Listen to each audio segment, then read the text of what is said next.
ഇന്ന് നമ്മൾ സംസാരിക്കുന്നത് എങ്ങനെ കൂടുതൽ ആത്മവിശ്വാസത്തോടെ സംസാരിക്കുക എന്നതിനെക്കുറിച്ചാണ്. അതായത് മുന്നിലുള്ള ആളെ ബഹുമാനിച്ചുകൊണ്ട് സത്യസന്ധമായും ഡയറക്റ്റായും എങ്ങനെ സംസാരിക്കാം. കേട്ടറിവിലേക്ക് സ്വാഗതം. നിങ്ങളുടെ കമ്മ്യൂണിക്കേഷൻ മെച്ചപ്പെടുത്താനുള്ള വഴികൾ പഠിക്കുന്നത് നിങ്ങൾക്ക് ഇഷ്ടമാണെങ്കിൽ ഈ ചാനൽ സബ്സ്ക്രൈബ് ചെയ്യുക. നമ്മൾ ഡിസ്കസ് ചെയ്യുന്ന ടോപ്പിക്സിന് കമൻസിൽ റിവ്യൂ ഇടുക. അതേപോലെ നിങ്ങൾക്ക് എന്തെങ്കിലും വിഷയങ്ങൾ നിർദ്ദേശിക്കാനുണ്ടെങ്കിൽ അത് തീർച്ചയായും കമൻറ്റ് ചെയ്യണം. അപ്പോൾ എങ്ങനെ കൂടുതൽ ആത്മവിശ്വാസത്തോടെ സംസാരിക്കാം എന്നതാണ് ഇന്നത്തെ നമ്മുടെ കേട്ടറിവ്.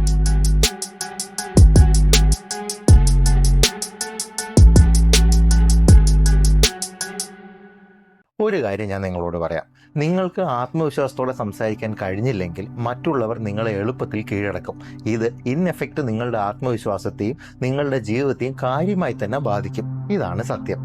അപ്പോൾ നിങ്ങളുടെ സംസാരത്തിൽ ആത്മവിശ്വാസം കൊണ്ടുവരാനായി നിങ്ങൾ ആദ്യം ചെയ്യേണ്ട പ്രധാന 3 കാര്യങ്ങൾ എന്ന് പറയുന്നത്: 1. അമിതമായി സോറി ചോദിക്കുന്നത് നിർത്തുക. ഓരോ വാചകത്തിലും ക്ഷമിക്കണം അല്ലെങ്കിൽ സോറി എന്ന് പറയുന്നത് ഒഴിവാക്കണം. മിക്കവർക്കും ഇതൊരു ശീലമാണ്, പക്ഷെ കൂടുതൽ ആത്മവിശ്വാസം പ്രകടിപ്പിക്കാൻ ഇത് ഒഴിവാക്കിയേ മതിയാവൂ. 2. നിങ്ങൾ തന്നെ പറയുന്ന കാര്യങ്ങൾ ചെറുതാക്കി കാണിക്കുന്നത് നിർത്തുക. ഞാൻ പറയാൻ പോകുന്നത് അത്ര വലിയ കാര്യമൊന്നുമല്ല എന്ന മറ്റുള്ള നിങ്ങളുടെ സംസാര രീതി ഉണ്ടല്ലോ, അത് കേൾക്കുന്നവർക്ക് മാത്രമല്ല നിങ്ങൾക്ക് തന്നെ നിങ്ങളുടെ ആത്മവിശ്വാസത്തിൽ സംശയം ഉണ്ടാക്കും. 3. ഇല്ല അല്ലെങ്കിൽ നോ എന്ന വാക്ക് കൂടുതൽ ഉപയോഗിക്കാൻ ശീലിക്കുക. അതായത് മറ്റുള്ള ആളുകളെ നിരാശപ്പെടുത്താൻ മടിയില്ലാതിരിക്കുക. ഇല്ല എന്നത് ഒരു പൂർണ്ണമായ വാചകമാണ്. അത് പ്രയോഗിക്കാനുള്ള മടി അങ്ങ് മാറ്റുക. നമുക്ക് മിക്കപ്പോഴും ഏറ്റവും ആത്മവിശ്വാസം കുറവുള്ള സമയം നമ്മൾ എവിടെയെങ്കിലും പുതുതായി ചെല്ലുമ്പോഴായിരിക്കും. ഒരു പുതിയ സ്കൂളിലോ പുതിയ ജോലി സ്ഥലത്തോ ചെന്ന് കയറുമ്പോൾ എനിക്ക് ആദ്യം അവിടെയുമായി അഡ്ജസ്റ്റ് ചെയ്യാൻ വളരെ ബുദ്ധിമുട്ടായിരുന്നു. അങ്ങനെയുള്ള സമയത്ത് എൻ്റെ സ്വന്തം സന്തോഷവും പേഴ്സണൽ ബൗണ്ടറികൾ പോലും ശ്രദ്ധിക്കാതെ ഞാൻ എല്ലാവരോടും വളരെ വിനയത്തോടെ പെരുമാറാറാണ് പതിവ്. ഒരുപക്ഷെ നിങ്ങളും അങ്ങനെ തന്നെ ആയിരിക്കും. കാരണം നിങ്ങൾ പുതിയ ആളാണ്. അങ്ങനെ ചെയ്യുന്നതാണ് നല്ലതെന്ന് നിങ്ങൾക്ക് തോന്നും. എന്നാൽ അത് ഒരിക്കലും ശരിയായ കാര്യമല്ല. നിങ്ങൾക്ക് ആത്മവിശ്വാസത്തോടെ സംസാരിക്കാനും നിങ്ങൾക്ക് പറയാനുള്ളത് ബഹുമാനത്തോടെ പറയാനും കഴിഞ്ഞാൽ അത് നിങ്ങളുടെ ജീവിതം തന്നെ മാറ്റിമറിക്കും. കാരണം ആളുകൾ നിങ്ങളെ ശ്രദ്ധിക്കാൻ തുടങ്ങും. നിങ്ങളുടെ പേരും വിശ്വാസ്യതയും കൂടും. ഉദാഹരണത്തിന്, നിങ്ങളൊരു മീറ്റിങ്ങിന് 1 മിനിറ്റ് വൈകി എത്തുന്നു എന്ന് വയ്ക്കുക. അവിടെ നിങ്ങൾ ആദ്യം പറയുന്നത് സോറി, ഞാൻ അല്പം വൈകിപ്പോയി എന്നായിരിക്കും. അല്ലെങ്കിൽ ഒരാളുടെ ടെക്സ്റ്റിനോ ഇമെയിലിനോ മറുപടി നൽകാൻ നിങ്ങൾക്ക് 1-2 ദിവസം എടുക്കുന്നു. മിക്കവാറും നിങ്ങളുടെ മറുപടിയിൽ ആദ്യ വാക്ക് റിയലി സോറി, ഇത് ഞാൻ ഇപ്പോഴാണ് കണ്ടത് എന്നായിരിക്കും. അല്ലെങ്കിൽ നിങ്ങൾക്ക് അധികം പരിചയമില്ലാത്ത ഒരാളോട് എന്തെങ്കിലും ഒരു കാര്യം പറയാനായി അയാളുടെ ശ്രദ്ധ ആകർഷിക്കാൻ ശ്രമിക്കുമ്പോൾ നിങ്ങളുടെ വായിൽ നിന്ന് ആദ്യം വരുന്നത് അതെ സോറി, ഒരു 2 സെക്കൻഡ് എനിക്കൊന്ന് സംസാരിക്കണം എന്നായിരിക്കും. നിങ്ങളിത് നിർത്തണം. സോറി പറയുന്നത് നിങ്ങൾക്ക് തെറ്റാണെന്ന് പൂർണ്ണ ബോധ്യമുള്ള കാര്യങ്ങൾക്കാണ്. അല്ലാതെ ഞാൻ ഇപ്പോൾ പറഞ്ഞ രീതിയിലുള്ള സിറ്റുവേഷൻസിൽ ക്ഷമ ചോദിക്കുന്നത് ശരിക്കും നിങ്ങളുടെ എക്സിസ്റ്റൻസിന് അല്ലെങ്കിൽ നിങ്ങളുടെ സമയത്തിന് നിങ്ങളുടെ പ്രയോറിറ്റികൾക്ക് നിങ്ങൾ ക്ഷമ ചോദിക്കുകയാണ്. അറിയാതെ തന്നെ നിങ്ങൾ മറ്റൊരാൾക്ക് ഒരു ബുദ്ധിമുട്ടാണെന്ന് തോന്നിക്കാനുള്ള വഴികൾ കണ്ടെത്തുകയാണ്.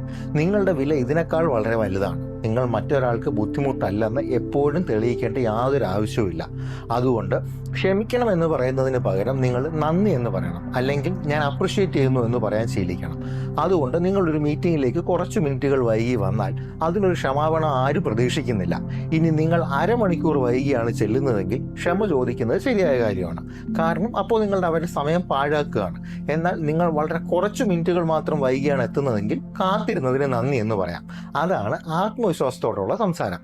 അതുപോലെ നിങ്ങൾ ഒരാൾക്ക് വൈകി ടെക്സ്റ്റ് അല്ലെങ്കിൽ ഇമെയിൽ അയക്കുന്ന സാഹചര്യത്തിൽ നിങ്ങളുടെ ക്ഷമയ്ക്ക് നന്ദി എന്ന് പറഞ്ഞു തുടങ്ങുക.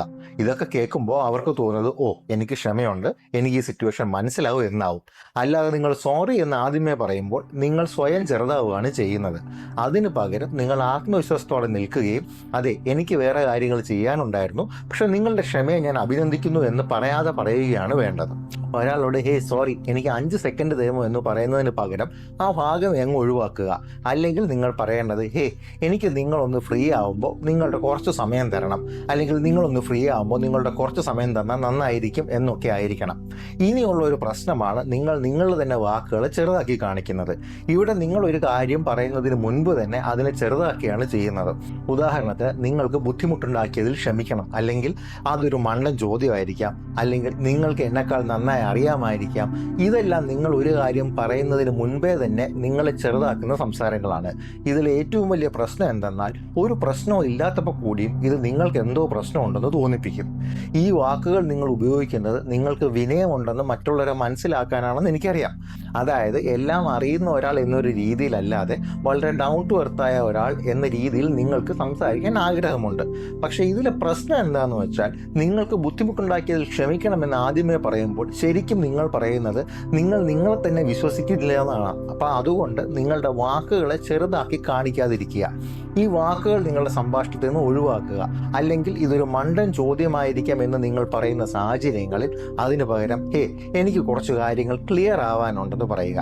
അതായത് സംഭാഷണങ്ങളിൽ നിന്ന് ഒഴിഞ്ഞു മാറി അവയെ ചെറുതാക്കുന്നതിന് പകരം ഇങ്ങനെ സംസാരിക്കുമ്പോൾ നിങ്ങൾ കൂടുതൽ ആത്മവിശ്വാസത്തോടെ സംസാരിക്കുന്നതായിട്ട് മറ്റുള്ളവർക്ക് തോന്നും. ഇനി ഇല്ല അഥവാ നോ എന്നതിനെക്കുറിച്ച് നിങ്ങൾ മനസ്സിലാക്കേണ്ട ഒരു പ്രധാന കാരണം അതൊരു പൂർണ്ണമായ വാചകമാണ് എന്നുള്ളതാണ്. അതായത് നിങ്ങൾ ചെയ്യുന്നതും ചെയ്യാത്തതുമായ കാര്യങ്ങൾ ഓവറായി എക്സ്പ്ലെയിൻ ചെയ്യാനോ ന്യായീകരിക്കാനോ ശ്രമിക്കുന്നത് നിർത്തുക. നോ എന്ന് പറയേണ്ട സ്ഥലത്തും നോ എന്ന് മാത്രം പറഞ്ഞ് നിർത്തുക. അല്ലാതെ ആ നോ എന്നതിനെ നിങ്ങൾ അമിതമായി വിശദീകരിക്കുന്നത് നിങ്ങളുടെ ഇല്ല എന്ന മറുപടിയെ വല്ലാതെ വീക്കാക്കും. ഇൻ എഫക്റ്റ് നിങ്ങളുടെ ആത്മവിശ്വാസം അത് കുറയ്ക്കുകയും ചെയ്യും. അതുകൊണ്ട് ഇനി മുതൽ ഇല്ല എന്നതിൻ്റെ അവസാനം കാരണങ്ങൾ ചേർക്കുന്നത് നിർത്തുക. സത്യം പറഞ്ഞാൽ പലപ്പോഴും നിങ്ങൾക്ക് ആത്മവിശ്വാസത്തോടെ സംസാരിക്കാൻ ആവശ്യമുള്ള ഒരേ ഒരു വാക്ക് ഇല്ല അല്ലെങ്കിൽ നോ എന്നുള്ളതാണ്. അപ്പോൾ നമ്മുടെ സംസാരത്തിൽ അമിതമായി സോറി ചോദിക്കുന്നത് നിർത്താൻ എളുപ്പമുള്ളൊരു പ്രാക്ടിക്കൽ ടിപ്പുണ്ട്. ഐ ആം സോറി എന്ന് പറയാൻ തോന്നുന്ന സമയങ്ങളിൽ അതിന് പകരം മനസ്സിൽ ഐ ആം എന്നിട്ട് നിങ്ങളുടെ സ്വന്തം പേര് പറയാം. ഉദാഹരണത്തിന് നിങ്ങളുടെ പേര് രമ്യ എന്നാണെങ്കിൽ മനസ്സിൽ ഐ ആം സോറി എന്നതിന് പകരം ഐ ആം രമ്യ എന്ന് പറഞ്ഞ് ശീലിക്കുക. അത് നിങ്ങളുടെ മനസ്സിനെ നിങ്ങൾ ആരാണെന്ന് ഓർമ്മിപ്പിക്കും. അതുവഴി എൻ്റെ സോറി പറയാനല്ല ഞാനിവിടെ വന്നതെന്നും ഞാൻ ആരാണെന്നും എനിക്ക് എന്താണ് ആവശ്യമെന്നും ഈ സംഭാഷണത്തിൽ എൻ്റെ ആവശ്യങ്ങൾ എങ്ങനെ ഉറപ്പിച്ചു പറയണമെന്നും നിങ്ങൾ നിങ്ങളോട് തന്നെ പറയുകയാണ് ചെയ്യുന്നത്. ഇനി ഇതുപോലെ നിങ്ങൾ നിങ്ങളുടെ വാക്കുകളെ ചെറുതാക്കി പറയുന്നത് തടയാനും നല്ലൊരു പൊടിക്കൈയുണ്ട്. നിങ്ങളെ തന്നെ ഒരു അഡ്വക്കേറ്റായിട്ട് സങ്കല്പിക്കുക. എന്നിട്ട് നിങ്ങളെ തന്നെ റെപ്രസെൻറ്റ് ചെയ്യുന്നതായി മനസ്സിൽ വിശ്വസിക്കുക. മിക്ക ആളുകൾക്കും സ്വയം എല്ലാം അറിയുന്ന ഒരാളായി തോന്നിക്കരുത് എന്നൊരു വിചാരമുണ്ട്. എന്നാൽ അതേസമയം നമുക്ക് വേറെ ഒരാൾക്ക് വേണ്ടി സംസാരിക്കാൻ അധികം ബുദ്ധിമുട്ടുണ്ടാകാറുമില്ല. അപ്പോൾ നമ്മൾ റെപ്രസെൻറ്റ് ചെയ്യുന്നു എന്ന തോന്നൽ ഉണ്ടാക്കുന്നത് നിങ്ങൾക്ക് കാര്യങ്ങൾ വ്യക്തമായി കമ്മ്യൂണിക്കേറ്റ് ചെയ്യാനുള്ള അവസരമുണ്ടാക്കും. നിങ്ങളൊരു അഡ്വക്കേറ്റ് ആണെങ്കിൽ നിങ്ങൾ പറയാൻ പോകുന്നത് എൻ്റെ കക്ഷിക്ക് കാര്യങ്ങൾ കൂടുതൽ മനസ്സിലാവണം, എൻ്റെ കക്ഷി അത് അംഗീകരിക്കില്ല എന്നൊക്കെ ആയിരിക്കും. ഇനി നിങ്ങൾ എൻ്റെ കക്ഷി എന്ന് പറയുന്നതിന് പകരം എനിക്ക് എന്ന് മാത്രം പറഞ്ഞു നോക്കുക. എനിക്ക് കാര്യങ്ങൾ മനസ്സിലാവണം, ഞാൻ അത് അംഗീകരിക്കില്ല എന്നൊക്കെ. ഇനി മുതൽ നിങ്ങളുടെ കോൺവെർസേഷനിൽ എനിക്ക് വേണമെന്ന് പറയുമ്പോൾ നിങ്ങൾ അറിയാതെ തന്നെ നിങ്ങൾക്കൊരു പുതിയ വ്യക്തിത്വം ലഭിച്ചതായിട്ട് തോന്നും. കൂടുതൽ ആത്മവിശ്വാസത്തോടെ സംസാരിക്കുന്നത് നിങ്ങളെ കൂടുതൽ ആത്മവിശ്വാസമുള്ളവരാവാൻ സഹായിക്കും. നിങ്ങൾക്ക് എത്രമാത്രം ആത്മവിശ്വാസം തോന്നുന്നോ അത്രയും ആത്മവിശ്വാസത്തോടെ നിങ്ങൾ സംസാരിക്കുകയും ചെയ്യും. അതുകൊണ്ട് ഇതൊരു പോസിറ്റീവ് ഫീഡ്ബാക്ക് ലൂപ്പാണ്. ഒരു ആത്മവിശ്വാസമുള്ള ഒരാളായി മാറുമ്പോൾ നിങ്ങളുടെ ജീവിതത്തിൽ കൂടുതൽ വിജയങ്ങളും നല്ല കാര്യങ്ങളും സംഭവിക്കുമെന്ന് ഉറപ്പാണ്. ഈ വീഡിയോ നിങ്ങൾക്ക് ഇഷ്ടപ്പെട്ടെങ്കിൽ ലൈക്ക് ചെയ്യുക, നിങ്ങളുടെ അഭിപ്രായങ്ങൾ കമൻറ്റ് ചെയ്യുക. ഇത്തരത്തിലുള്ള കൂടുതൽ വീഡിയോകൾക്കായി കേട്ടറിവ് നമ്മുടെ ചാനൽ സബ്സ്ക്രൈബ് ചെയ്യുന്നത് പരിഗണിക്കുക.